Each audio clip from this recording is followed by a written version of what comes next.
Hello and welcome back to another video, and today we're going to be getting everything machined that needs to be machined.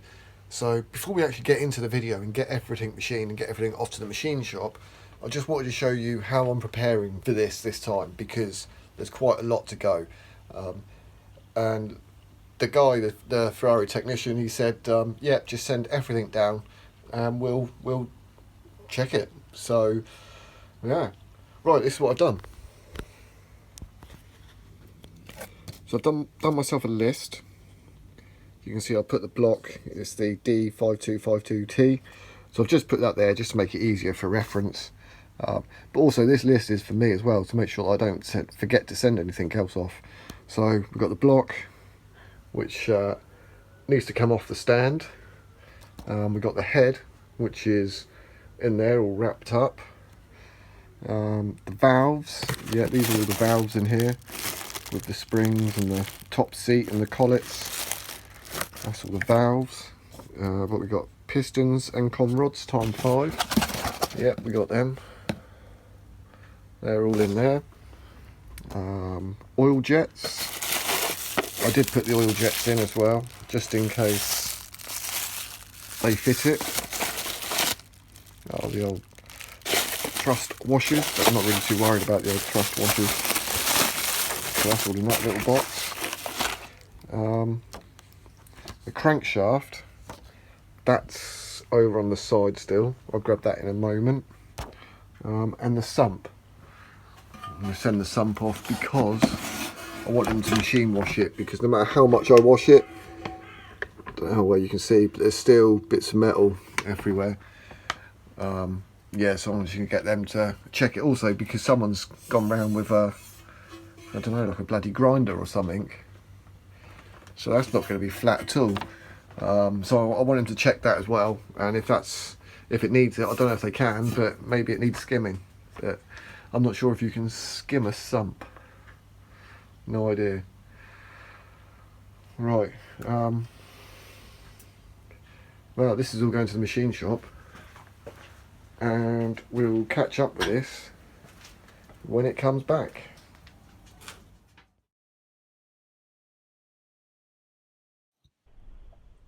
So it's been a couple of weeks. The machinists had the block and the head, the crank. He did return the sump pretty much straight away and said, don't bother, it's not worth it, it's going to cost too much money to skim the sump. Either get another sump, you know, or make do with what it is. It's not that bad. The problem, I think, why it was leaking on this old engine was because there was no gasket on it, and yeah, that's probably why it wasn't seated properly.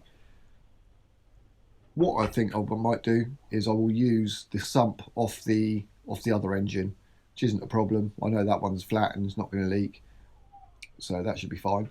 So I'm just putting the engine block onto the engine stand, and we'll have a look in a minute at the work the machinist has done. But first of all, let me just tell you what work the machinist has done and what's been going on the last couple of weeks. So basically, cylinder 5 was scored. I don't know if you remember on the previous videos. So cylinder 5, yeah, was scored. I didn't think it was that bad, but we sent it off to the machine shop, and he looked at it. He took loads of measurements and done his stuff. Worked his magic, and no, he goes, that bore's no good. He goes, the rest of it's fine, the other scratches and the other bores, you know. So he's honed out, he honed out 1 to 4, so they've all been honed out. Cylinder 5, he's actually lined it, which I didn't think was possible on these blocks. But yeah, don't listen to hearsay. A machinist, he's gone ahead and done it. Yeah, spot on, happy days. But we'll have a look in that in a moment. Also, what the machinist done was the crankshaft. Again, I don't know how well you remember, but the crankshaft was really, you know, the big ends on pistons 4 and 5, on where the con rods sat, where those bearings had spun up, they were quite badly scored. So he has polished them.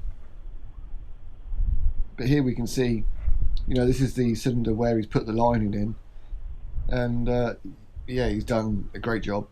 proper spot on job. Happy days. Yeah, well chuffed with that. All I've got to do now is give it a good clean up, and then throw some engine paint on it, and then we can start assembling it. But I think that's what I'm going to get on with. I'll get this all cleaned up and get it all painted. I'm not going to bother doing that in an episode. That's just long, isn't it? You don't want to watch me trying to clean this block up. I mean, there is still some paint on there, as you can see on the front, along with plenty of rusted areas. So I'll give it all a good clean, and then we'll paint it up.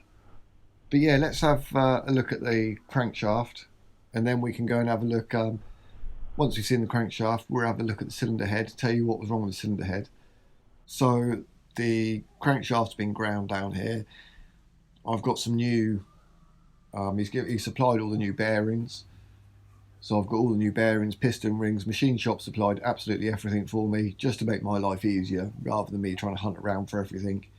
He's in the trade, he's going to know, makes my life so much easier, so happy days, really appreciate him doing that. Yeah, so the crank's all sorted. The next thing was the head. And the head, he said it's not, it's straight, nothing seriously wrong with it. The exhaust valves, the exhaust seats and the guides just on the exhausts were knackered. But apart from that, he said it's fine. Did I want to go ahead and get them done? I've got the old cylinder head off the engine that's in there at the moment that I previously rebuilt. So I'll just use that cylinder head for the time being. And maybe with this cylinder head, I can have a look and play around with, porting it out and using this cylinder head for another engine. Although, if I say I'm porting it out, that might be a little bit of a giveaway to what might be coming up in future episodes. So stay tuned. Make sure you subscribed so you don't miss out on any of that. Happy days. Right, I've now got the joys of trying to sort all of this out, trying to find the right seals, crankshaft seals. I've got to get an oil pickup pump seal, gasket. I've got to get the gasket for the sump. I guess there's a gasket for where the dipstick goes as well, isn't there? And then the oil cooler, I need some gaskets for that. Yeah, so I'm going to get on trying to find some stuff, what I need online, try and get some orders in. I think majority of the stuff I can get from Heritage, but yeah, I'll let you know. Yeah, right, well, I'm going to call it a day. Well, thanks for watching. Take care, stay safe, God bless.